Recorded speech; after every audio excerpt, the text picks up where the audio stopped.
বাংলাদেশের সব রেল প্রকল্প স্থগিত করল ভারত। এর পেছনে কারণ কি? প্রতিবেশী দুই রাষ্ট্র ভারত ও বাংলাদেশের দীর্ঘদিনের অবকাঠামোগত সহযোগিতার চাকা হঠাৎই থমকে যেতে শুরু করেছে। নিরাপত্তা, রাজনৈতিক অস্থিরতা, এই দুই যুক্তিতে ভারত এবার স্থগিত করল বাংলাদেশের চলমান সব রেল প্রকল্প। এখন প্রশ্ন, ঠিক কোন কারণে ভারতের এমন সিদ্ধান্ত?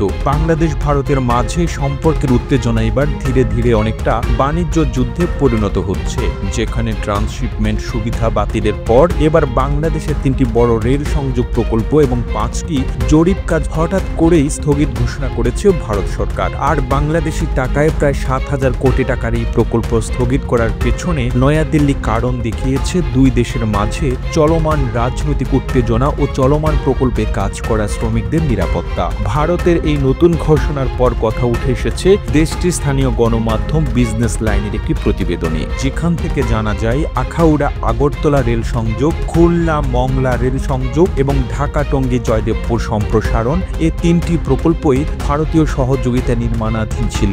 এই রেল সংযোগ তৈরিতে ভারতের মূল লক্ষ্য ছিল 7 সিস্টার্স রাজ্যকে নিজেদের মূল ভূখণ্ডের সাথে রেলের মাধ্যমে সংযুক্ত করা, যার জন্যই আখাউড়া আগরতলা রেল সংযোগ প্রকল্পে মোট 12.24 কিলোমিটার রেল লাইন নির্মাণের কথা ছিল, যার মধ্যে 6.78 কিলোমিটার অংশেই ভারতের ভেতরে পড়েছে। আর এই প্রকল্পে ভারত সরকারের অনুদান ছিল প্রায় 400 কোটি রুপি। অন্যদিকে খুলনা থেকে মংলা বন্দরের সাথে যুক্ত ব্রডগেজ রেল লাইন প্রকল্পের খরচ ধরা হয়েছিল প্রায় 3300 কোটি রুপি। এই রুটের মাধ্যমে বাংলাদেশের দ্বিতীয় বৃহত্তম সমুদ্র বন্দর মংলার কার্যকারিতা বাড়ানোর কথা ছিল। আর এই প্রকল্পে ভারত সাহায্য করে কারণ এই বন্দরের একটি টার্মিনাল পরিচালনার অধিকার রয়েছে ভারতের। এছাড়া ঢাকা টঙ্গী জয়দেবপুর প্রকল্পের কাজও চলছিল ভারতীয় এক্সিম ব্যাংকের সহায়তায়, কিন্তু এই প্রকল্পের কাজ গত বছর পর্যন্ত অগ্রসর হয়েছে মাত্র 50%।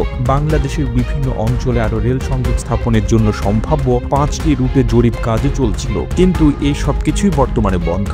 বিজনেস লাইনের প্রতিবেদনটিতে নাম প্রকাশে অনিচ্ছুক কয়েকজন ভারতীয় কর্মকর্তারা জানিয়েছেন, বাংলাদেশের বর্তমান পরিস্থিতি বিবেচনা করে সেখানে আর কোনো নির্মাণ উপকরণ বা অর্থায়ন পাঠানো হচ্ছে না। তাদের মতে প্রকল্পগুলো পুনরায় শুরু করতে বাংলাদেশের রাজনৈতিক পরিবেশে স্থিতিশীলতা প্রয়োজন। এছাড়া বাংলাদেশের চলমান প্রকল্প স্থগিত করে ভারত এখন বিকল্প কৌশলের দিকে নজর দিচ্ছে, যেখানে দেশটির পরিকল্পনা রয়েছে উত্তরপ্রদেশ ও বিহারের নিজস্ব রেল অবকাঠামোকে দ্বিগুণ বা 4 গুণ করা। এর পাশাপাশি নেপাল ও ভুটানের মধ্যেও রেল সংযোগ গড়ে তোলার চিন্তা করছে নয়াদিল্লি। প্রতিবেদনটি তৈরিতে তথ্য ও উপাত্তের সাহায্য নেওয়া হয়েছে এটিএন নিউজ থেকে। আর এতক্ষণ আপনারা সঙ্গে ছিলেন বিশ্ব বাংলার। সেই সঙ্গে আপনি বাংলাদেশের কোন জেলা থেকে এই ভিডিওটি দেখছেন আমাদের কমেন্ট করে জানান। আমরা পরবর্তী ভিডিওতে আপনাকে ধন্যবাদ জানাতে ভুলব না। এতক্ষণ বিশ্ব বাংলার সাথে থাকার জন্য অসংখ্য ধন্যবাদ।